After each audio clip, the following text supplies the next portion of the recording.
Hi, everyone. Harry here to talk about the trial today in New York versus Trump, and I'll lead with the headline.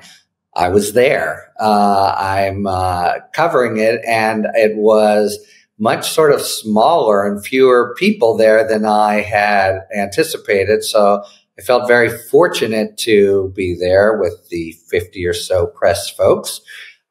David Pecker's testimony continued, and I thought it was pretty damn effective. He was very kind of oddly affable as a witness, given that, and responsive, given that he was really fessing up to conduct that was either sleazy or criminal or both.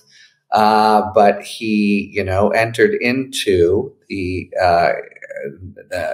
company that he was the CEO of, that runs the National Enquirer America Media, entered into a agreement that they wouldn't be prosecuted, but he had to cooperate and give truthful testimony. And he seems to have really taken it to heart. And what he laid out, he'd already laid out, the beginning of what the DA, Bragg and his assistants are portraying, I think, persuasively as a criminal conspiracy that starts in 2015 with a meeting that originates when Trump summons him, Pecker, to meet with him and Michael Cohen. Cohen figures a lot in all this stuff, but Pecker corroborates, anything that Pecker is testifying about that involves Cohen, and doing so credibly, which I think is basically all the testimony about Cohen, greases the tracks for Cohen to come forward and not be accused or believed by the jury to be making it up. So anyway, they had gone through a couple early episode, Dino the doorman and the like, a lot about Karen McDougal today.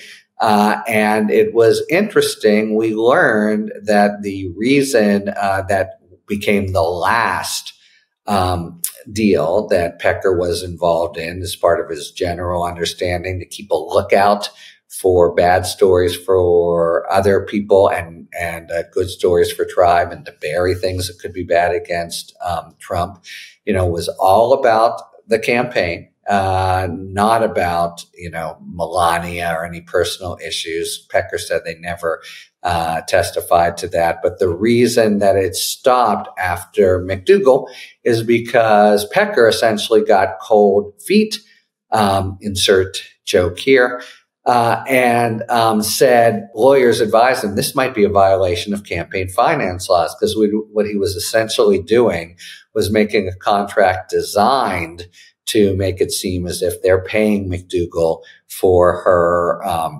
writing services and cosmetic work, when they were really doing it to benefit Trump, and that was a benefit to the campaign, and that could be taken to be a campaign finance violation. And when he learned about that is when he shut it down and said, I'm not going to do this.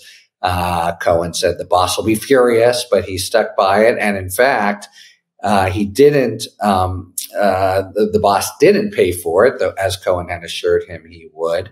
The whole deal broke apart, but it didn't seem to have resulted in real bad blood with Pecker, who finished by saying that he still very much admires Trump, considers him a friend, etc., which in a way is very effective for the DA, because it makes it clear that there's no vendetta here, and there didn't seem to be. And Trump, out of court, has referred to him as a nice guy and seems to like him. All pretty odd. But anyway, then when it comes to Stormy Daniels, it's Pecker's pretty well out of the picture, even though he learns about it through Cohen and testifies a fair bit about it. But we're going to find out more about that because there's a meeting that Hope Hicks is in. We do find out through Pecker it comes in the immediate aftermath of the Access Hollywood crisis. So there's, real agitation about its impact on the electoral prospects, and that's clearly what it's about. So they very well laid a kind of a grounding of a conspiracy designed to help Trump electorally that then will result in the 34 counts of misidentified and camouflage paperwork. A few other things to mention just from having been in the court. The jury, to me, seemed quite attentive.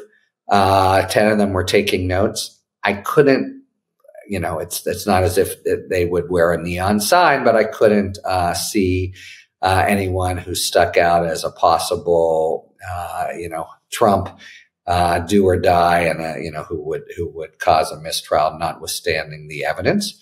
I noticed also when they filed past Trump or came into the courtroom, they never looked at him.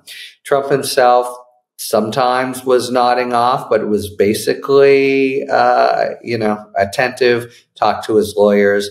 A thing that really came through to me, though, is that Mayor Chun, the judge, is in charge of that courtroom, and Trump is under his thumb.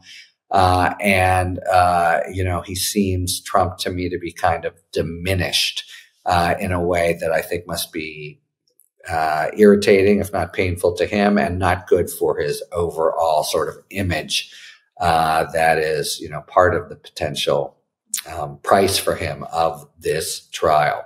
The DA had also brought forward allegations of more violations of the gag order.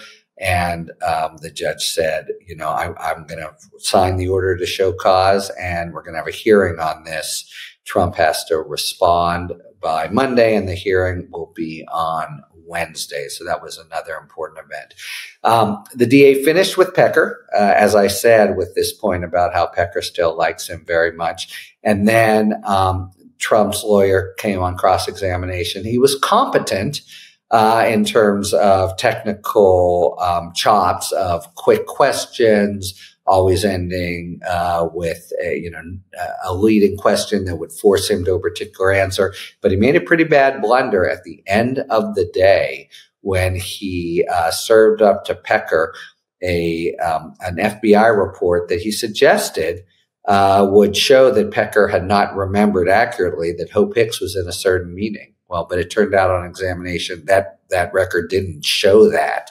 And Merchan really took him to task and says he's going to tomorrow morning instruct the jury that they should disregard that implication that Bove, the lawyer, clearly gave. So not quite as harsh as Todd Blanche got at Merchan's ruler a couple of days ago, but still, that's two lawyers who've taken it somewhat on the chin.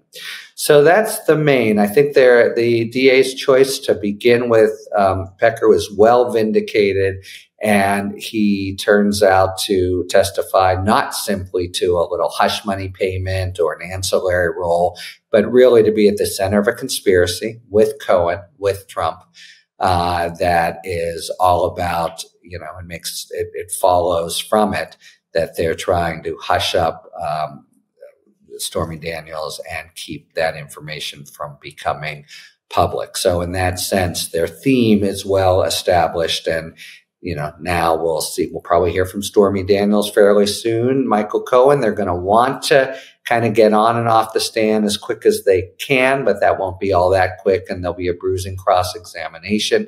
It looks as if Team Trump is going to force the DA into the laborious establishment of evidentiary requirements that most people would stipulate to. That'll be a chunk of the trial if they go through with that. But the basic story, I think, is on track, well presented through David Pecker, who I would expect his cross-examination and then redirect to probably take the balance of the day tomorrow. Talk to you later. Thanks for tuning in. If you enjoyed this video and other Talking Feds content, please take a second to like and subscribe.